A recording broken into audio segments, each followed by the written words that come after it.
Le sujet du moment dans le monde du jeu vidéo, c'est Stop Killing Games. Stop Killing Games Initiative. Stop killing games. Stop killing video games. Stop Killing Games Initiative. Stop killing games initiative. Campaigns like Stop Killing Games. Une initiative dont le but est la préservation des jeux vidéo qui courent le risque de disparaître complètement si leurs développeurs décident de couper les serveurs de jeux. Si vous achetez The Crew dans un magasin physique, déjà qu'est-ce que vous faites en 1990, mais surtout vous achetez l'équivalent d'un Calport. Vous ne pouvez plus jouer au jeu car les serveurs n'existent plus et même le mode solo du jeu requiert d'y être connecté. C'est un problème car des gens ont payé pour ce jeu et ne serait pas toléré que du jour au lendemain, mon DVD de Human Centipede ne fonctionne plus. Alors pourquoi ce serait le cas pour les jeux vidéo? C'est ce que Stop Killing Games vise à corriger. Ils veulent que les développeurs aient un plan de fin de vie pour leurs jeux vidéo, même s'ils ne veulent plus s'en occuper ou héberger des serveurs, que les joueurs puissent le faire à leur place par exemple. Ce ne serait pas rétroactif, n'inclurait pas les MMO comme WoW car ton droit d'accès est très spécifiquement déterminé par le fait que tu payes un abonnement et ne demande pas que les développeurs livrent le code source. C'est pro-consommateur sans être déraisonnable. Et demander ça à l'Union Européenne est intelligent. Si aujourd'hui les iPhones utilisent l'USB-C et non le Thunderbolt, c'est parce que l'UE a tordu le poignet d'Apple jusqu'à ce qu'il cède.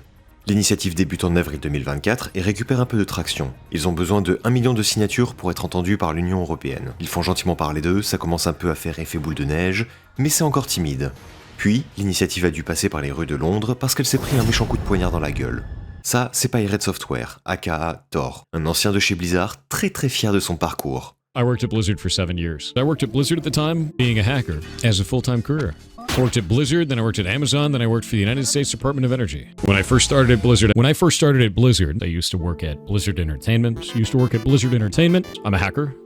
My job at Blizzard Entertainment, my dad was at Blizzard for 23 years. As I worked at Blizzard at the time, watching a video that was critiquing you for mentioning you work at Blizzard so much, I literally never talk about it. Qui maintenant est développeur indépendant et fait son propre jeu.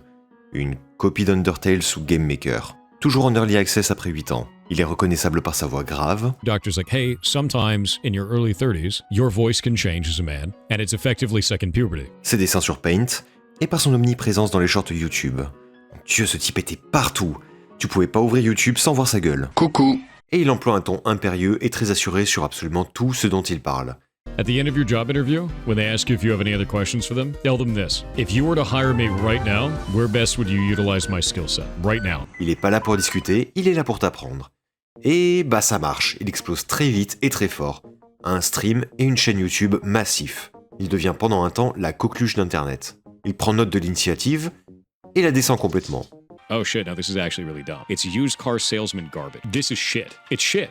Not only do I not want to back this, I'm going to actively tell people not to.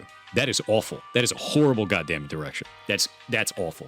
Now, eat my entire ass. The level of stupid that I just had to receive was like sitting on Twitter for 12 hours. This shit sucks. That's a really stupid ass move. That's an incredibly stupid ass move. I think this is ass. This is complete garbage. All of this can eat shit then. I dropped the mask entirely. They can eat my entire ass. The whole thing. That sounds stupid as shit. Il la passe en revue en stream, puis ensuite fait 2 vidéos YouTube et tweet à son sujet. Le problème, c'est que malgré son assurance, This is shit. il ne la comprend visiblement pas. They need to be specific that they're talking about single-player games that do not need a server to support them. Bah non, les jeux solo hors ligne sont déjà protégés. C'est la dépendance au serveur qui les met en danger justement. Transitioning an entire multiplayer into a single-player video game, which means rebalancing the entire experience around single player. How are you going to do that with Final Fantasy XIV? You're just going to make all the raids soloable? Imagine the day that World of Warcraft shuts down, and suddenly you have to make it a single-player game for every individual that ever bought the game. That's what they're asking. Le culot de dire c'est ça qu'ils veulent en étant à côté de la plaque, et en mentionnant World of Warcraft, le jeu aux 1000 serveurs privés qui ne nécessite pas l'aide de Blizzard pour tourner. Et le problème, c'est que cet assassinat en règle de Stop Killing Games a complètement tué toute traction que l'initiative pouvait avoir. Les gens commencent à répéter les arguments de Pirate Software. To this day, I'm still getting frequent comments and emails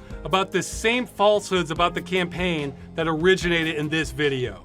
Et pendant 10 mois, alors qu'ils n'ont que 1 an pour obtenir 1 million de signatures, l'initiative stagne. Moins d'1 mois avant la fin du délai pour obtenir les signatures de sa pétition, son créateur, dans un acte de désespoir, décide que Then I'll at least correct history here on the way down. David contre Goliath, le petit youtubeur qui avait sa chaîne de let's play sur Half-Life il y a 10 ans de ça, contre la coqueluche des shorts YouTube. Un combat qui peut sembler désespéré, sauf qu'entre-temps, il a flingué sa réputation et Internet a commencé à questionner ce qu'il avançait avec autant d'assurance. It's quite funny. I tried to find a way so that our game wouldn't get pirated because it'd be easy to pirate it. We knew that they could break Steam DRM very quickly. This is your save file. When you first start the game up, it actually checks what achievements you have and it unlocks powers based on your achievements. This is actually the save file for the character, so you can't pirate it because you can never use the achievements. It made it unpiratable, which is deeply hilarious to me. Super, un jeu auquel tu peux jouer qu'une fois parce que les achievements t'empêchent de refaire une partie. Ça protège rien vu qu'il existe 50 logiciels pour les contourner. StarCraft II Wings of Liberty made less money than the horse, the first Sparkle Pony horse in World of Warcraft. C'est faux, et de plusieurs millions. Son code pour quelqu'un qui a 20 ans dans l'industrie est rempli d'erreurs de débutants. That's what I would expect out of an intern that's fresh out of school. Pour garder un rythme raisonnable sur cette vidéo, je suis obligé de couper court, mais la liste d'exagérations, mensonges et dramas gênants tiendrait facilement dans une vidéo solo. Si vous voulez plus de popcorn, je peux fournir. N'hésitez pas à le mentionner en commentaire. Le gars est objectivement pas stupide, mais il a basé sa personnalité autour du fait d'être un génie à 200 de QI, donc il a besoin d'avoir toujours raison. Et c'est son ego qui va causer sa perte. Fin 2024, il rejoint une guilde de streamers pour jouer à WoW Hardcore, un serveur sur lequel une mort est permanente, et rejoint par des mastodontes comme Tyler One, Grubby ou Sodapopine. Il joue mage, une classe aux 1000 outils pour éviter que cette mort permanente survienne justement, et en bavant sur un groupe qui serait mort en donjon, il met bien évidemment en avant que lui, élite gamer qu'il est, il aurait sauvé tout le monde. It made me physically unwell. Like, there were no sheeps going out, there were no blizzards going out. Apparently he didn't have the spec for Blizzard for slows, but like that's exactly why I run that spec. Because like when shit goes sideways, you save lives, man. Et il laisse tout le monde crever. Quand c'est son heure de briller, de sauver tout le monde d'une mort in extremis, il se barre en courant en ne faisant rien pour aider.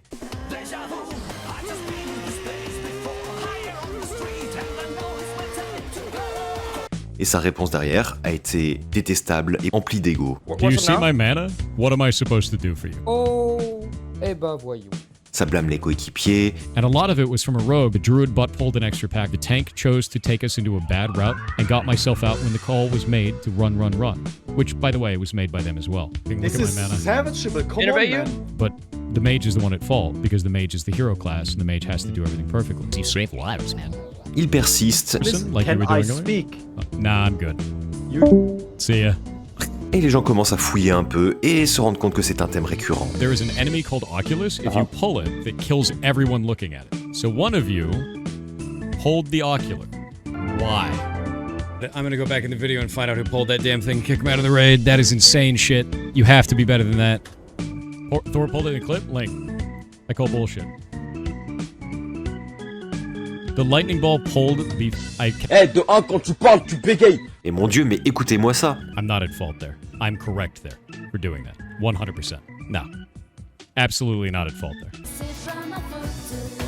Pour revenir à Stop Killing Games, donc là où le Pirate Software était la star montante en avril 2024, qui, de sa voix suave, venait établir la vérité, le chemin et la vie, en juillet 2025, il est redevenu ce nerd détestable qui pense que sa parole fait loi parce que son papa travaille chez Blizzard. My dad was at Blizzard for 23 years. Et ce règlement de compte entre le créateur de Stop Killing Games et Pirate Software finalement tourne en faveur du créateur. La vidéo est reprise par les plus grands youtubeurs et streamers qui vont se faire porte-parole de l'initiative.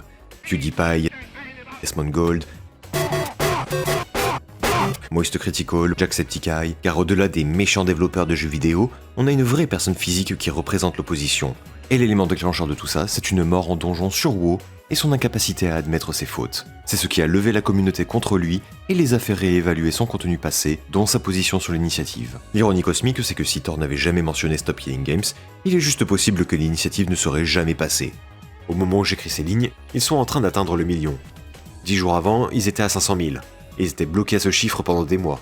Ce qui a vraiment mobilisé les troupes, c'est lui. Donc si demain le jeu vidéo est enfin un média protégé comme la musique ou le cinéma l'est, nous pouvons le remercier. Et vu que ça flatterait son ego, tout le monde y gagne.